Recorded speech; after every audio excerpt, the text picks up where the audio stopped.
Porque está aqui. Claro. Você acha que estou louco? Preferimos o termo doente. Você acha que está doente? Um pouco de saudade de casa, talvez. Sério? Onde é a sua casa? K-Pax. K-Pax? K maiúsculo, hífen, PAX maiúsculos. K-Pax é um planeta. Mas não se preocupe. Não vou pular em você e te atacar. Eu não estou preocupado. É que eu só conheço 9 planetas. Na verdade, existem 10, mas isso não importa. Eu não sou do seu sistema solar. K-Pax está a cerca de 1000 anos-luz daqui, no que vocês chamariam de sua constelação Lyra. Isso é bem longe. Estou curioso. Como você chegou à Terra? É uma questão de aproveitar a energia da luz. Sei que isso soa loucura para você. Vocês estão muito longe de descobrir a viagem pela luz. Você viaja à velocidade da luz? Não, podemos viajar muitas vezes essa velocidade. Vários múltiplos de c. Caso contrário, a viagem para cá teria levado cerca de 1000 anos, né? E se eu te dissesse que, de acordo com um homem que viveu em nosso planeta chamado Einstein, que nada pode viajar mais rápido que a velocidade da luz? Eu diria que você interpretou mal Einstein, Dr. Powell. Posso te chamar de Mark? Veja bem, Mark. O que Einstein realmente disse foi que nada pode acelerar a velocidade da luz, porque sua massa se tornaria infinita. Einstein não disse nada sobre coisas já à velocidade da luz, ou mais rápido, em táquions. Táquions? Detecto uma nota de ceticismo, Dr. Powell. De jeito nenhum. É que você fala inglês tão bem. Estou impressionado. Bem, inglês não é uma língua tão difícil de aprender. Você deveria tentar falar...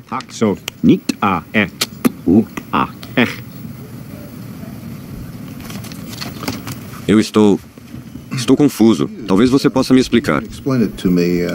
Como é que, sendo um visitante do espaço, você se parece tanto comigo e com qualquer outra pessoa da Terra? Por que uma bolha de sabão é redonda? Por que uma bolha de sabão é redonda? Sabe, para uma pessoa educada, Mark, você repete bastante as coisas. Está ciente disso? Uma bolha de sabão é redonda porque é a configuração mais eficiente em termos de energia. Da mesma forma, no seu planeta eu pareço com você, em K-Pax eu pareço com um K-Paxiano. Prot, por que você quis vir ao nosso planeta? Bem, já estive aqui muitas vezes antes.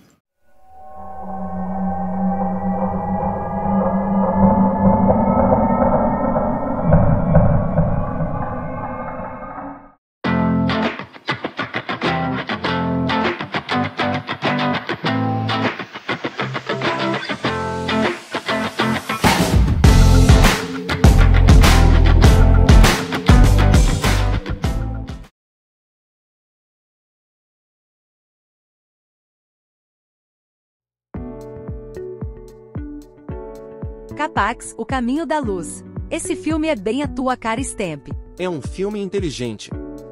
De 0 a 10, merece 7. Nossa, como é exigente. Achei que você ia dar nota 10. Mas me fala, você está mais para Pro ou para Robert Porter? Vamos falar do tema do vídeo. Você deveria ter colocado no início a cena do Robert De Niro no filme entrando numa fria, falando em círculo de confiança. É que o contexto deste vídeo é sério, e Entrando numa Fria é um filme de humor. Ah tá, entendi. Eu achei interessante falar sobre círculo porque ele é a materialização do conceito de cíclico. Porque é algo que recomeça, que retorna à estaca zero, que se perpetua. E é como o Pro disse no filme, nós humanos somos a configuração perfeita para este tipo de vida baseada em carbono. E quanto ao Sol e os planetas? Eles são redondos.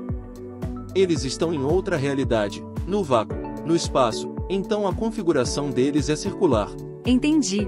Então é por isso que Leonardo da Vinci fez a representação do homem vitruviano dentro de um conceito circular. Porque, segundo ele, se traçarmos um círculo a partir do nosso umbigo teremos a proporção perfeita. Seria isso uma prova de que nós temos um criador? Um projetista. Não é mesmo? Para mim isso é uma prova Stamp. Deus sempre nos deixou as suas pistas. A assinatura em nosso DNA, por exemplo.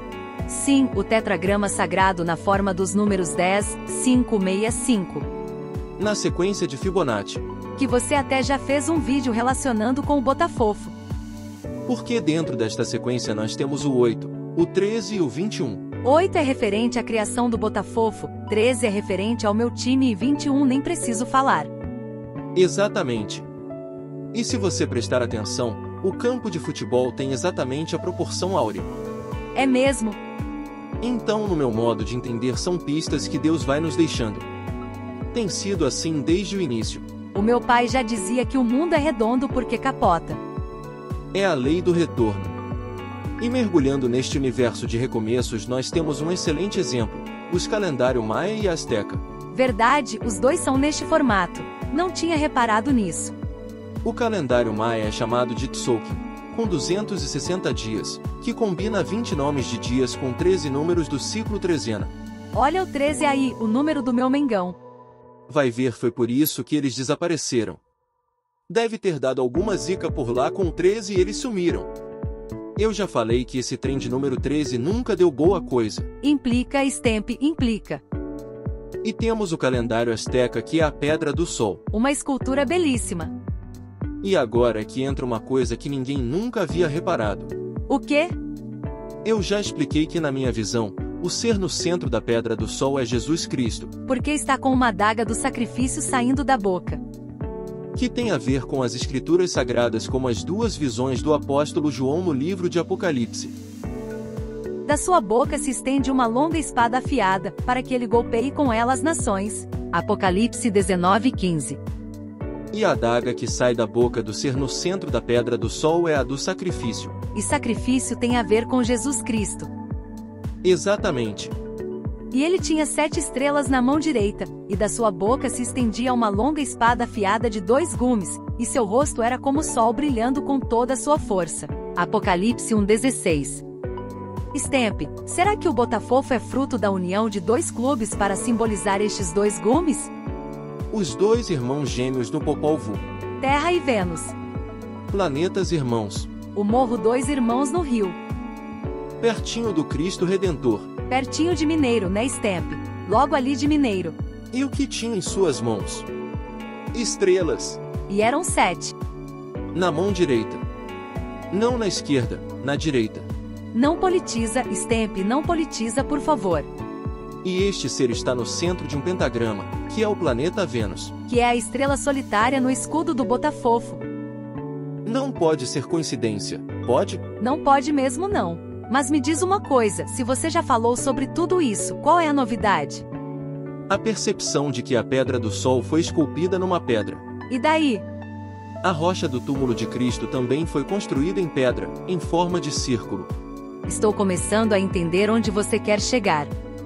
Será que a Pedra do Sol não nos dá esta perspectiva, de que a partir da ressurreição de Cristo ele viria para julgar as nações? No momento em que a pedra no túmulo foi rolada e os soldados saíram em disparada. Sim, os soldados romanos que guardavam o túmulo de Jesus ficaram aterrorizados quando viram um anjo rolar a pedra que selava o túmulo. Espera, porque minha cabeça está rolando junto. Então a serpente aparece na pirâmide de Chichén Itzá em março e reaparece em setembro, sendo que em março ela desce e em setembro ela sobe. E os maias batendo palmas, clamando por Kukulcán. Que é o planeta Vênus, que é Jesus. E como você já explicou, a serpente emplumada não pode ser Kukulcán, ela tem que ser o mal. Mas é claro, não podemos associar Cristo a uma serpente. Então o conceito de bater palmas em frente à pirâmide é pedir que ele volte porque o mal já retornou. E quando batemos palmas unimos as nossas mãos, como numa oração. Então é como reverberar o nosso clamor em forma de som. Que interessante tudo isso. Então é como se os astecas tivessem contado a história disso tudo na Pedra do Sol. Digamos que eles tenham quisto dizer assim: quando a pedra do túmulo de Jesus foi rolada, ele ressuscitou para depois começar a julgar as nações. Stamp, que viagem foi essa? Pode ser viagem, mas não faz sentido? Fazer faz, mas é uma baita de uma viagem. Você está sugerindo que assim como os maias deixaram uma mensagem para nós na pirâmide de Chichén Itzá, falando sobre a volta de Cristo, os astecas fizeram o mesmo por meio da Pedra do Sol. Bem interessante isso. Pois é. Mas e se eu disser que esta comunicação pode ser encontrada até os dias de hoje, de forma contemporânea? Como assim? Nós estamos falando de comunicação, certo? Certo. Já reparou que a logomarca da Claro é redonda? E ela é uma empresa com foco em comunicação. E o DDD do Rio é 21, o código de área da Claro é 21.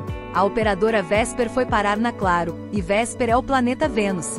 O dono da Claro é Carlos Slim, que é mexicano, o berço da cultura maia, e ele era o homem mais rico do mundo em 21/12/2012, quando findou o calendário maia, e sua fortuna era de 84 bilhões de dólares, e 8 mais 4 igual 12. Minha cabeça está rodando, Stamp.